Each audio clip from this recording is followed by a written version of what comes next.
Assalamualaikum warahmatullahi wabarakatuh. Perkenalkan kami dari mata kuliah Sosiologi Olahraga. Di sini kami akan melakukan observasi pada klub Hoyak Swimming Club di Kota Pariaman. Nah, di sini kami akan melakukan wawancara dengan salah satu coach, yaitu Coach Faiz dari klub Hoyak Swimming. Sebelumnya perkenalkan, saya sebagai moderator Iqbal Maulana dan rekan saya. Dan saya Rena Putra sebagai tanya jawab untuk para coach renang di Pariaman ini. Ya, selanjutnya silakan kepada Rino untuk bertanya kepada coach.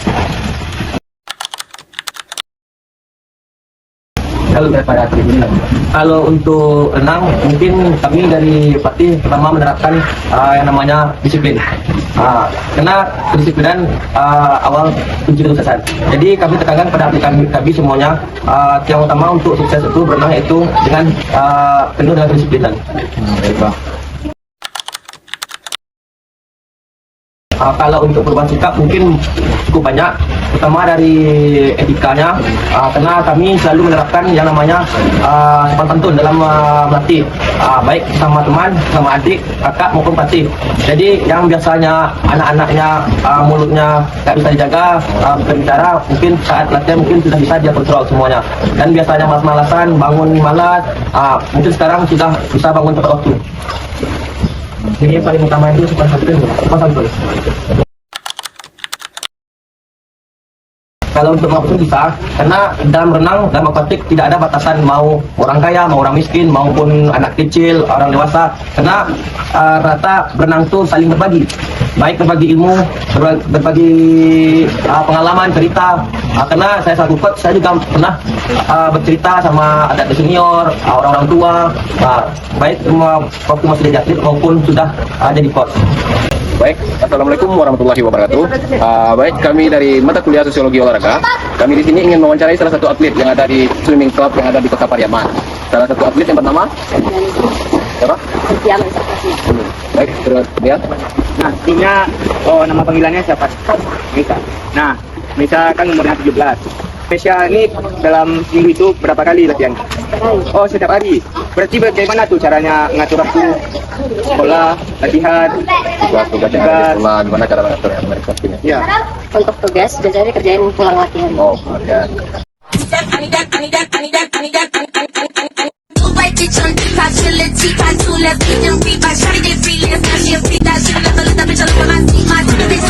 Sejarah sepatu roda yang diawali memang sepatu dikasih roda.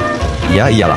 Ya, hal ini dimulai dari inovasi bapak-bapak Perancis dalam menciptakan olahraga baru di tahun 1923 dengan menempelkan sebuah roda pada sepatu agar dapat melakukan aktivitas skating tanpa harus menunggu musim dingin karena mereka sering membawa tongkat ski saat memainkannya.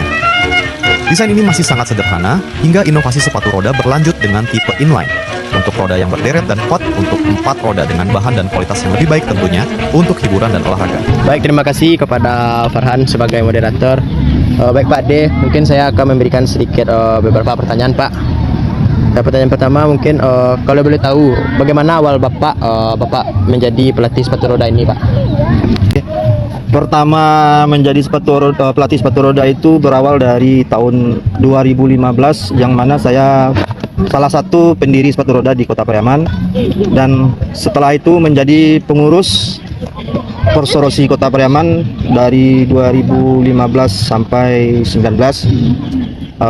Di awal mulanya menjadi pelatih itu hanya membantu dari kepengurusan dulu. Jadi 2019 saya fokus menjadi seorang pelatih sepatu roda sampai sekarang, alhamdulillah. Pak, pertanyaan selanjutnya Pak, bagaimana proses latihan yang biasanya Bapak terapkan kepada atlet-atlet sepatu roda yang ada di Pariaman ini Pak? Prosesnya kita punya jadwal 5 kali 1 minggu, yang mana itu Selasa sore, Rabu sore, Jumat sore, Sabtu sore, dan Minggu pagi. Ya. Nah, jadi gini Pak, jadi kan di dalam latihan tuh pasti ada tantangan nih Pak sebagai pelatih. Nah, jadi tantangan apa yang terbesar yang telah Bapak alami saat melatih dari tahun 2015 itu? Tantangan terbesarnya mungkin di Pariaman ini kita tidak bisa lepas dari peralatan dan ekonomi orang tua. Soalnya ya, kalau di sepatu roda peralatannya cukup mahal. Ya, dia sepatu roda ada kategori 2 kelas, standar dan speed. Yang standar, apalagi kalau yang speed udah bisa dikatakan bisa mencapai puluhan juta satu pasang sepatu Oh, jadi untuk fasilitas seperti sepatu roda ini untuk pribadi ya Pak? pribadi. Kita kembalikan ke orang tua. Nah, jadi gini Pak, kan untuk prestasi yang telah diraih selama ini apa Pak yang telah diraih? Secara klub atau individu atau apa? Oleh para atlet Pak. Oh, para atlet. Atletnya. Atlet juga boleh, klub juga. Klub juga boleh. Kalau atlet alhamdulillah udah banyak prestasi juara-juara sampai ke Melaka Open Malaysia. Ya, ada 2 orang perwakilan dari klub ini sampai ke PON 2024 Aceh Sumut kemarin gitu. Banyak lah gitu. Gimana jadi susah buat panjang gitu. Oke, berarti udah jauh ya Pak? Ya alhamdulillah lah gitu kan ya. Prestasi sepatu roda. Nah, terus gini Pak, ada syaratnya nggak Pak untuk masuk ke latihan sepatu roda ini Pak? Atau ada umurnya? Dari Ya. umur berapa ke umur berapa gitu Pak? Minimal 5 tahun. 5 tahun berarti Iya. sudah boleh ya Pak? Boleh ya. Oke. Boleh 5 tahun udah boleh. Itu banyak yang ada udah dari 5 tahun ini 5-6 tahun yang baru datang.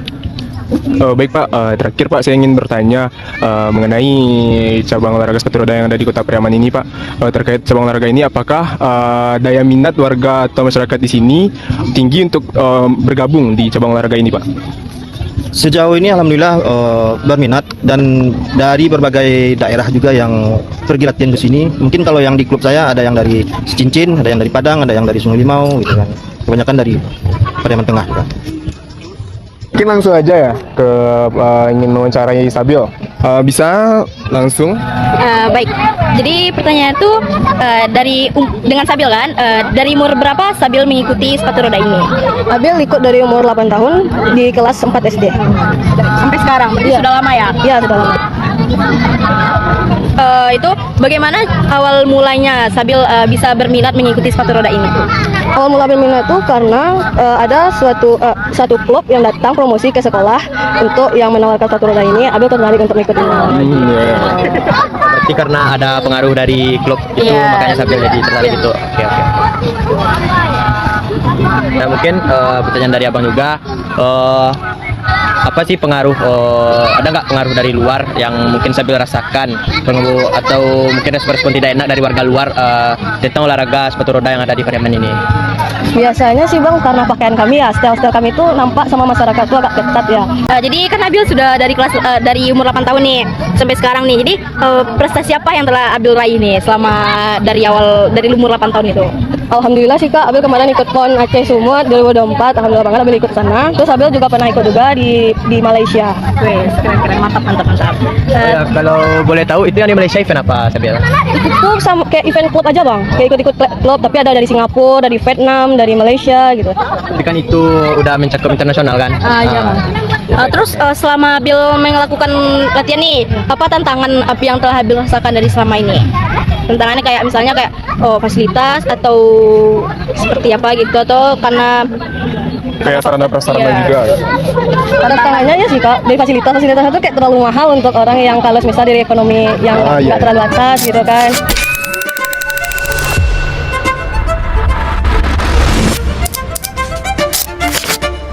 Selanjutnya boleh kakak memperkenalkan diri terlebih dahulu kak dan menceritakan sedikit pengalaman kakak sebagai pelatih klub voli di Kota Pariaman ini.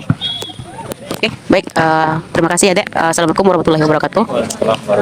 Sebelumnya perkenalkan, nama saya Yunita Anggraini, tinggal Kota Pariaman, Sungai Sirah tepatnya, dan kebetulan saya alumni UNP juga, Fik. Ya. Untuk pengalaman saya di bidang voli ini berawal dari kelas 3 SD, main voli U2SN dan seterusnya sampai ke tingkat nasional. Mungkin awal mula dari tim ini karena bukan kita, siapa lagi gitu kan. Ya. Mungkin hanya itu perkenalannya. Saya kembalikan lagi pada Ade. Baik, terima kasih kepada Kak Yuni sebagai pelatih klub bola voli di Kota Pariaman. Selanjutnya langsung aja kita masuk ke sesi tanya jawab ya kak ya. Mulanya pertama itu kan tamat dari UNP. Saya tamat dari UNP, kebetulan saya alumni dari atlet Kota Pariaman juga, diutus oleh Kota Pariaman untuk mengikuti pelatihan pelatih, dan alhamdulillah dapat sertifikatnya dan diberikan kepercayaan untuk melatih adik-adik ini. Kebetulan untuk kepengurusannya dipilihkan saya, dan untuk kegiatan selanjutnya itu berdirinya klub ini berdua tuh, sama saya satu, Kapuk Jasa satu, itu mungkin. Dukanya, sukanya alhamdulillah adik-adik ini bisa kompak ya, suka mendengarkan. Dan dukanya satu, kalau di Kota Pariaman bisa dikatakan polinya kurang maju kan. Karena apa? Karena satu pendanaannya kurang, harus kita yang inisiatif ya, dana pribadi. Sementara kerjaan tahu kan ya belum PNS ke semacam. Jadi pandai-pandai kita aja sebenarnya. Tujuh. Oke Kak. Prosesnya kalau untuk pemula kita nggak boleh nekanin fisik gitu, harusnya dikasih materi, kemudian diperkenalkan tempat letak, nama-nama pemain segala macamnya, baru nanti kalau sudah mulai bagus mereka fisiknya, baru kita kasih fisik, kita kenalkan yang namanya program latihan tuh nggak mungkin disebutkan satu-satu ya. Ini sebenarnya kalau boleh jujur anak-anak zaman sekarang ini minatnya kurang. Ini anak-anak klub ini kebanyakannya dapatnya dari SMA 3. Dari SMA 3 dan SMP ya, karena kakak ngambil ekskul SMA 3, makanya anak ini ditarik aja ke klub langsung. Supaya kan kita ada fokus untuk prestasi di SMA 3. Yang terbesar tuh sebenarnya izin dari orang tua. Tunjangan dari orang tua. Kalau orang tuanya masing-masing atlet tidak menunjang atletnya untuk tim, gimana caranya? Ya kan? Sementara ini klub, sementara ini kan tim. Kalau tim tuh harus satu nggak datang nggak bisa menang. Harus kompak semua kan. Itu sebenarnya tantangannya gitu. Kalau orang tuanya melarang, poli-poli aja terus mana bisa gitu. Oke lanjut. Oke baik, terima kasih Kak. Mungkin sekian tanya jawab dari kami ya Kak ya. Kita lanjut lagi ke pertanyaan kepada atlet ya Kak ya. Oke, di sini boleh perkenalan dulu. Kenalan, nama saya Resi Angelina. Saya Habibah Siriroy. Jadi di sini kami izin bertanya dulu ya. Apa yang membuat kalian tertarik pada permainan bola voli ini, cabur bola voli ini? Dari tekniknya yang kayak melayang-layang gitu, jadi saya ingin terbang juga. Dan permainan voli itu permainan masyarakat kan, jadi tertarik aja untuk mencoba masuk dunia voli gitu. Kalau saya, yang membuat saya tertarik dalam permainan bola voli itu, pertamanya saya itu mengikuti permainan biasa saja bersama teman-teman sekampung. Awalnya saya mencoba, ternyata saya tertarik dan jatuh cinta kepada bola voli sampai sekarang. Baik, di sini apakah Ade bisa menghilangkan rasa gugup di saat pertandingan berlangsung? Oh, pertanyaannya ini pasti pertama kita lomba pasti merasa gugup gitu. Tapi terus-menerus mengikuti perlombaan kita semakin rasa gugup itu hilang dan terbiasa. Karena sebelumnya kan sebelum bertanding ada juga kita di sparring sama daerah lain untuk uji coba mental biar terbiasa di lapangan saat pertandingan, mental itu udah kuat bisa. Di dalam bola voli ini adakah adik yang merasa hal yang terberat dalam permainan bola voli dalam masuk lomba ataupun latihan? Hal yang terberat buat saya itu latihan fisik, karena latihan fisik itu membuat badan saya pegal-pegal. Ya, tapi latihan fisik itu dampak positifnya banyak untuk badan, untuk meningkatkan stamina saat permainan. Mungkin pernahkah dari rekan-rekan adik-adik semuanya mengikuti suatu perlombaan atau event yang diikuti dari misalnya di provinsi ataupun di kabupaten? Pernah awal tahun 2025 itu ada diadain di FIK UNT itu kejuaraan daerah gitu tingkat Sumbar. Dan dari pengalaman itu saya melihat potensi-potensi daerah lain, termotivasi untuk mengasah skill lagi untuk seperti mereka. Saatnya sudah